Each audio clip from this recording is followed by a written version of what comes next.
देश में गाली किसने बनाई कि अहिर गडरिया कुर्मी चोर धर सारे का टंगरी तोड़? ये किसने गाली बनाई? किसी मुसलमान ने बनाई क्या?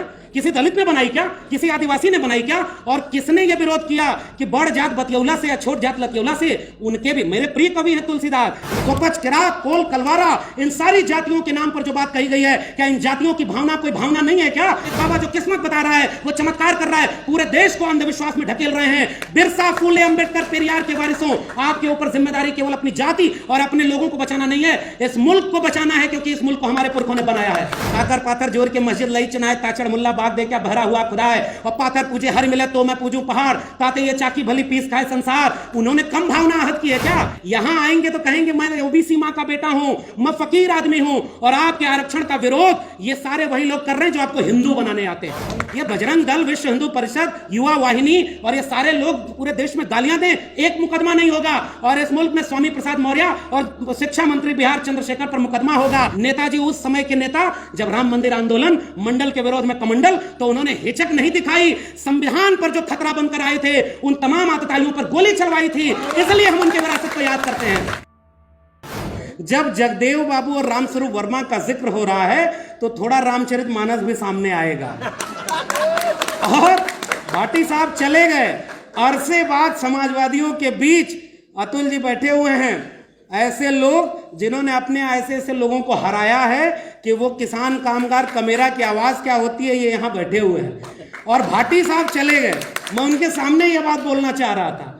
वो बात ये है कि एक तरफ लेफ्ट राइट सेंटर सब में एक ही जाति का प्रवक्ता, एक संघ विचारक और एंकर भी उसी जाति का, सब मिलकर के कह रहे हैं इस मुल्क के भावना आहत हो गई, हिंदुओं की भावना आहत हो गई।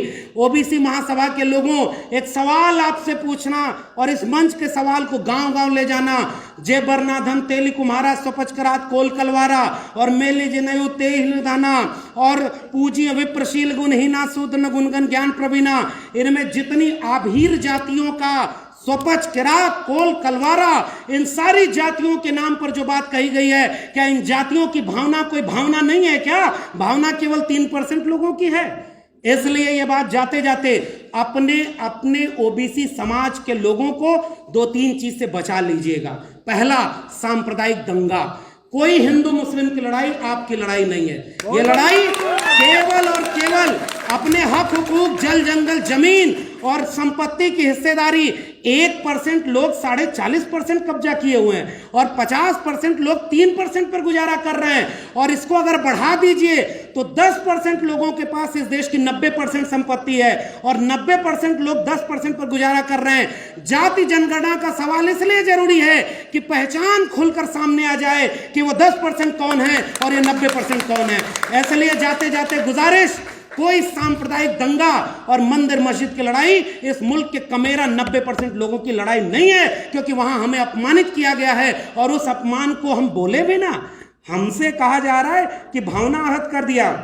भावना कबीर साहब ने आहत की है। काकर पाथर जोर के मस्जिद लई चुनाए ताचड़ मुल्ला बाग दे क्या भरा हुआ खुदा है, और पाथर पूजे हर मिले तो मैं पूजूं पहाड़, ताते ये चाकी भली पीस खाए संसार। उन्होंने कम भावना आहत की है क्या? अरे जिस पुरखे का नाम ले रहे हो ओबीसी समाज के लोगों, आपसे केवल एक गुजारिश, जहां जहां आपके घर में धार्मिक ग्रंथ रखे हैं उन सब की बगल में भारत का संविधान और मंडल कमीशन रख दीजिए, आधा काम उसी समय हो जाएगा।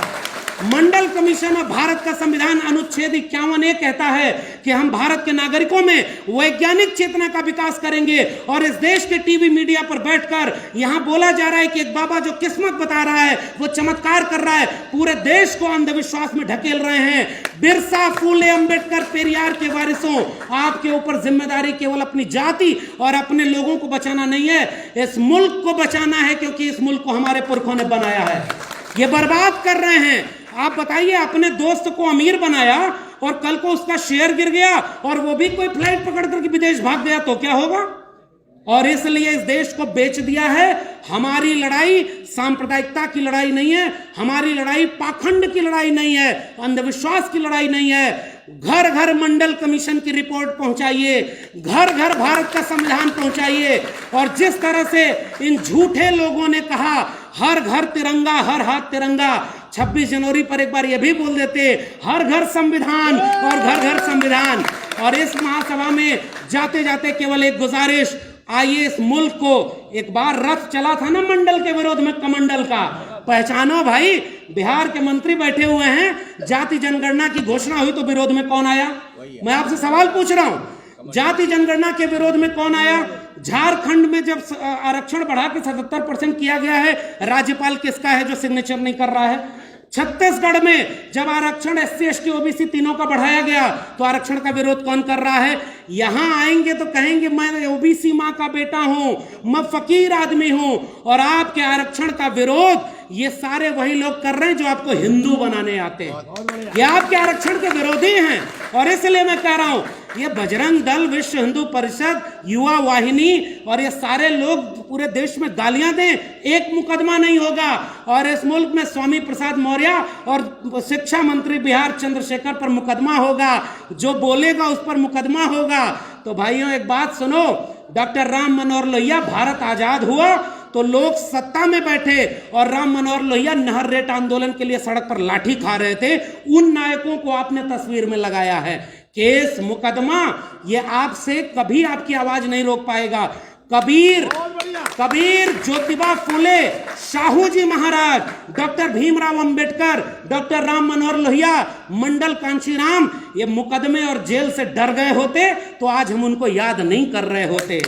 आपको आखिरी बात, केवल गुजारिश, नकारात्मकता तो देखिए बहुत है, मैं भी चाहता तो यहाँ आपको बहुत सारी कमियां गिना देता कि OBC में ये कमियां हैं। अरे बहुत कमियां हैं, फिर भी गुंजाइश इतनी है कि अगर न्यूनतम सहमति पर भी बृहत्तम एका बना लेंगे, ये मुल्क अपने आप बचा लेंगे।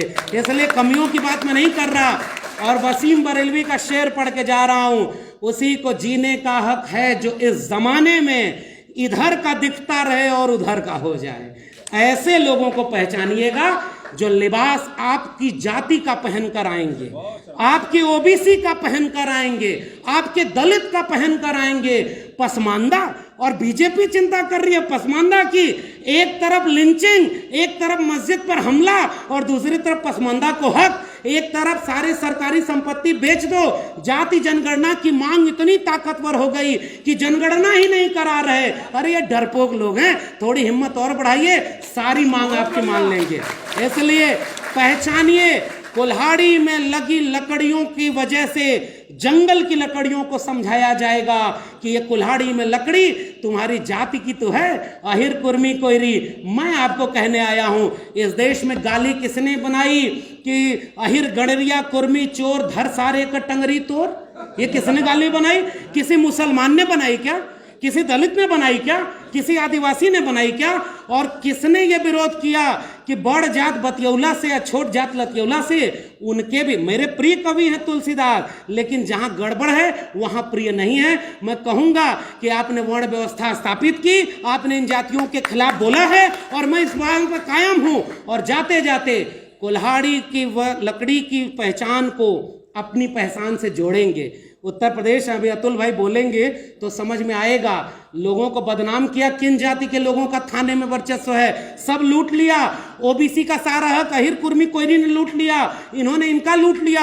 अरे इसीलिए तो हम कह रहे हैं जाति जनगणना करा दो, पता चल जाएगा कितना लूट लिया। इसमें तुम क्यों विरोध में आ जाते हो? जाति जनगणना का विरोध केवल ब्राह्मण क्यों करता है भाई? अगर यादवों ने, कुर्मी कोयरी ने ज्यादा, क्योंकि पता है ज्यादा लूटा नहीं है। कितने वाइस चांसलर, कितने जज, कितने वकील, कितने डॉक्टर, इंजीनियर अहिर कुर्मी कोयरी के बन गए भाई। आपको जो लड़ता है ना, सबसे पहले उसे बदनाम किया जाता है, इसलिए ताकि बाकी जातियों को कहा जाए अब उधर कुछ नहीं मिला इधर आओ। तो उत्तर प्रदेश में जिन लोगों को कहा गया कि बहुत कुछ मिलेगा इधर आओ, राम मंदिर की आड़ में नींव की ईंट वही बने हैं, सब कुछ लूटा आपका भी जाएगा। जाते जाते गुजारिश, शरद यादव को याद करते हुए मैं कह रहा हूं, इसी सम्मेलन में मैंने पहली बार शरद यादव को सुना, नेताजी को सुना। नेताजी उस समय के नेता, जब राम मंदिर आंदोलन, मंडल के विरोध में कमंडल, तो उन्होंने हिचक नहीं दिखाई। संविधान पर जो खतरा बनकर आए थे, उन तमाम आतताइयों पर गोली चलवाई थी, इसलिए हम उनके विरासत को याद करते हैं। और लालू जी, उन्होंने उस आतताई दंगाई रथ को रोका था।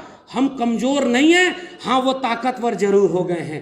आइए मिलकर के सांप्रदायिकता के खिलाफ, और आदिवासी इलाके में जितने लोग हैं, यही आनंद राय जी आए हुए हैं, और मध्य प्रदेश के ओबीसी साथियों, आपको तो अच्छे से पता है वहां कितने ओबीसी पर शोषण हो रहा है, आदिवासी पर शोषण हो रहा है, दलितों पर शोषण हो रहा है। सारा शोषण हम सहें और भावना आहत भी हम ना करें। साहब तैयारी कर लो, अब हम तैयार होकर आए हैं। बिरसा, फूले, अंबेडकर, पेरियार के वारिस। जितना भावना आहत गुलामगिरी ने नहीं किया, जितनी भावना आहत एनिलेशन ऑफ कास्ट में बाबा साहब ने नहीं किया, उसकी आधी भी भावना अगर हम आहत कर दिए तो ये मुल्क 90% कमेरा लोगों का बन जाएगा। इसलिए शरद यादव को याद करते हुए कह रहा हूं, अब हमें नाक छोटी करनी होगी और दिल बड़ा करना होगा। हम सब की नाकें लंबी हो गई हैं, अगर कटेगी तो किसी की नाक नहीं बचेगी। इसलिए आइए दिल बड़ा करें। जिसकी संख्या ज्यादा है 2 कदम पीछे आ जाए, और जो हमसे पीछे रह गया उसको कंधे पर बिठाकर आगे ले जाएं। कोई हमारी एकता नहीं तोड़ पाएगा। इसलिए जाते जाते गुजारिश, अब इस ओबीसी महासभा का सम्मेलन गांव गांव हो, हम हर जगह साथ में खड़े रहेंगे, और फिर एक सम्मेलन कराइएगा। ओबीसी महासभा, आदिवासी संगठन और दलित संगठनों को मिलाकर कराइएगा। 90% लोगों का संगठन, मिलकर लड़ेंगे, मिलकर बचाएंगे। ये मुल्क हमारे पुरखों ने बनाया, हम उसे बचाएंगे ताकि आने वाली पीढ़ियां हमें नालायक न समझें। आपने मुझे बोलने का मौका दिया, बहुत बहुत धन्यवाद, शुक्रिया।